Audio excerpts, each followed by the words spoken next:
球の皆さんこんにちは、月くんと申します。今日は歴代最強2話怪獣ランキングトップ10。以前公開した歴代1話怪獣ランキングの動画が地味に再生されているので、今度は2話怪獣でいこうと思います。2話怪獣自体がそういうくくりで話題になることなんてないと思うので、予想するのが難しいランキングになると思います。考察ルールはいつも通りこんな感じで、怪獣の人気、格、知名度、個人的な好みなどは関係なく、純粋な強さのみで順位をつけさせていただきました。1話怪獣ランキングと同じく、大河のウルトラマントリギアとかトリガーの闇の三巨人のような2話にも出てきているけど、シリーズを通して出てくるキャラは対象外にしています。マイナー怪獣にもスポットが当たる可能性があるので、このまま3話怪獣、4話怪獣と続いていくかもしれません。それでは順位発表です。どうぞ。10位はウルトラマンジードの1、2話怪獣ベリアル融合獣スカルゴモラ。福井出 K がゴモラとレッドキングの怪獣カプセルでフュージョンライブしたベリアル融合獣。ほぼ素人同然でまだ戦い慣れていなかったジードが相手だったとはいえ、純粋なパワーでウルトラ戦士を圧倒することができる怪力無双が持ち味の怪獣。ゴモラとレッドキングからお借りしたフィジカルでご利用するシンプルな戦闘スタイルでジードを何度も苦しめました。高い近接戦闘能力を持ち、ジードを代表する怪獣でもあるスカウルゴモラが10位にランクイン。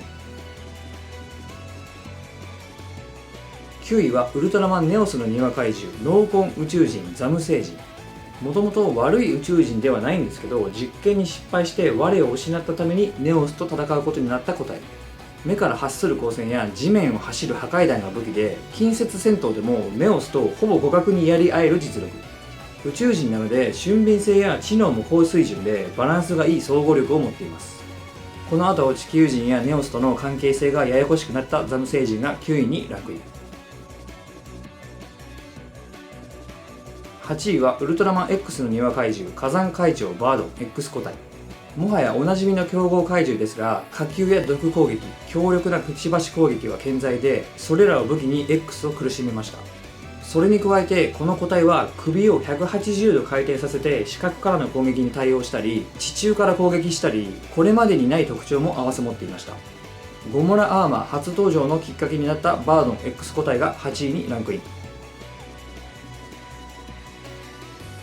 7位はウルトラマン80の2話怪獣羽怪獣ギコギラー。住みやすい星を求めて宇宙を飛び回る凶暴な宇宙怪獣で、マイナスエネルギーに導かれて地球に来ました。翼を羽ばたかせて起こす突風は周囲 300m 以内の建物を吹っ飛ばしてしまうほど強力で、口から吐く熱線も非常に強力。80との戦闘では最終的に弱点を突かれてからのサクシウム光線のコンボで敗れましたけど、途中までほぼ互角に戦って80を苦戦させました。マイナスエネルギーを吸収することもできるギコギラーが7位にランクイン。6位はウルトラマン銀河 S の2話怪獣宇宙怪獣エレキング SD。SD なのにもかかわらず高い総合力を持っていて、特に耐久力が半端じゃないです。その圧倒的な耐久力でビクトリーのビクトリウムスラッシュや EX レッドキングナックル、銀河の銀河スパークランスの攻撃など怒涛の攻撃に耐え続けました。それに加えて電撃を帯びた尻尾攻撃や口からの砲弾など攻撃手段も豊富です。 SD の性質上知能が高いことも大きな武器のエレキング SD が6位にランクイン。5位はザ・ウルトラマンの2話怪獣竜巻怪獣スパイラル。電気をエネルギーにしていて、電気を吸い取る性質を持つ体長 480m もある化け物。竜巻を変形させて自在に形を変えることができて、腕を出して羽交い締めにしたり割と何でもありな怪獣。竜巻そのものがバリアの役割も果たしていて、ジョーニアスのプラニウム光線を弾き返せるほど。その特殊かつ強力な性能でジョーニアスを苦しめたスパイラルが5位にランクイン。4位はウルトラマン太郎の2、3話怪獣液体大怪獣コスモリキッド。その名の通り自分の体を液体に変化させる能力を持っていて、液体化している時は一切の物理攻撃が無効な上に、それまで受けていたダメージも回復してしまうというとんでもなく強力なせこい能力を持っています。移動する時や一時撤退する時にも非常に便利な能力で、電撃攻撃や冷凍攻撃などの専用の対策が必須になってきます。2話だけでなく3話にも登場して3位の怪獣とともにカオスな戦いを見せたコスモリキッドが4位にランクイン。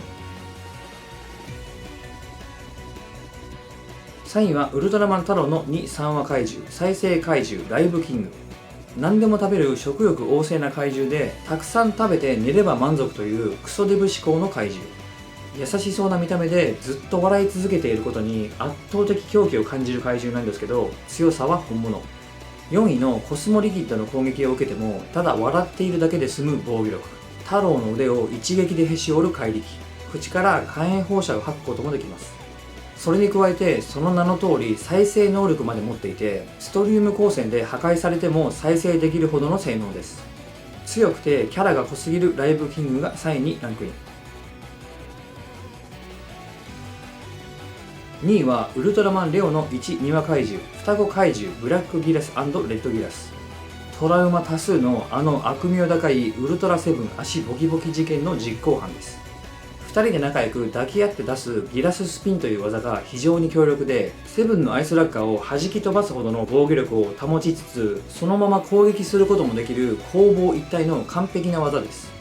レオやセブンと合計3回も戦った1、2話怪獣とは思えないような強豪怪獣で、この2人によってセブンは長い間戦闘不能に追い込まれました。1話怪獣ランキングで1位に輝いたブラックギラス&レッドギラスがここでも2位にランクイン。1位はウルトラマンオーブの2話怪獣、土の魔王獣マガグランドキング。